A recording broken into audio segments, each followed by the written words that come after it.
ওং নমো ভগবতে বাসুদেবায়। ওং নমো ভগবতে বাসুদেবায়। ওং নমো ভগবতে বাসুদেবায়। 18ই ভাদ্র, 4ঠা সেপ্টেম্বর, বৃহস্পতিবার, পার্শ্ব একাদশীর উপবাস। 19শে ভাদ্র, 5ই সেপ্টেম্বর, শুক্রবার, পার্শ্ব একাদশীর পারণ ভোর 5টা 19 থেকে সকাল 9টা 29 মধ্যে। পার্শ্ব বা পরিবর্তিনী একাদশীর মাহাত্ম্য একবার হলেও শ্রবণ করুন। ব্রহ্মবৈবর্ত পুরাণে ভাদ্র মাসের শুক্লপক্ষের পার্শ্ব একাদশীর মাহাত্ম্য যুধিষ্ঠির শ্রীকৃষ্ণ সংবাদে এই রকম বলা হয়েছে। যুধিষ্ঠির মহারাজ জিজ্ঞাসা করলেন, হে কৃষ্ণ, ভাদ্র মাসের শুক্লপক্ষের একাদশীর নাম কি? এই ব্রত পালনের বিধি কি এবং ব্রত পালনেই বা কি পুণ্য লাভ হয়? উত্তরে শ্রীকৃষ্ণ বললেন, হে ধর্মরাজ, মহাপুণ্যপ্রদা, সমস্ত পাপ হারিণী এবং মুক্তিদায়িনী এই একাদশী বাজপেয় যজ্ঞ থেকেও বেশি ফল দান করে।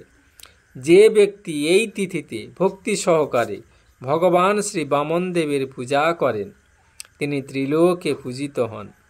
পদ্মফুলে পদ্মলোচন শ্রী বিষ্ণুর অর্চনকারী বিষ্ণু লোক প্রাপ্ত হন। সাহিত্য ভগবান এই তিথিতে পার্শ্ব পরিবর্তন করেন, তাই এর আর এক নাম পার্শ্ব একাদশী বা পরিবর্তিনী একাদশী। যুধিষ্ঠির মহারাজ বললেন, হে জনার্দন, আপনার এই সকল কথা শুনেও আমার সন্দেহ পূর্ণরূপে দূর হয়নি। হে দেব, আপনি কিভাবে শয়ন করেন, কিভাবেই বা পার্শ্ব পরিবর্তন করেন, আর চাতুর্মাস্য ব্রত পালনকারীর কি কর্তব্য এবং আপনার শয়নকালে লোকের কি করণীয়, এসব বিষয়ে বিস্তারিতভাবে আমাকে বলুন। আর কেনই বা দৈত্যরাজ বলিকে বেঁধে রাখা হয়েছিল তা বর্ণনা করে আমার সকল সন্দেহ দূর করুন। শ্রীকৃষ্ণ বললেন, হে রাজন, দৈত্যকুলে আবির্ভূত প্রহ্লাদ মহারাজের পৌত্র বলি আমার অতি প্রিয় ভক্ত ছিল। সে আমার সন্তুষ্টি বিধানের জন্য গো ব্রাহ্মণ পূজা ও যজ্ঞাদি ব্রত সম্পাদন করত, কিন্তু ইন্দ্রের প্রতি বিদ্বেষবশত সকল দেবলোক সে জয় করে নেয়। তখন দেবতাগণ সহ ইন্দ্র আমার শরণাপন্ন হয়েছিল।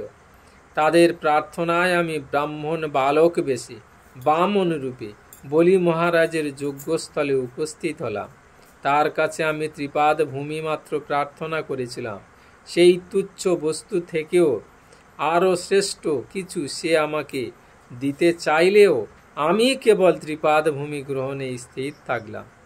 দৈত্যগুরু শুক্রাচার্য আমাকে ভগবান রূপে জানতে পেরে বলি মহারাজকে ওই দান দিতে নিষেধ করল, কিন্তু সত্যাশ্রয়ী বলি গুরুর নির্দেশ অমান্য করে আমাকে দান দিতে সংকল্প করল।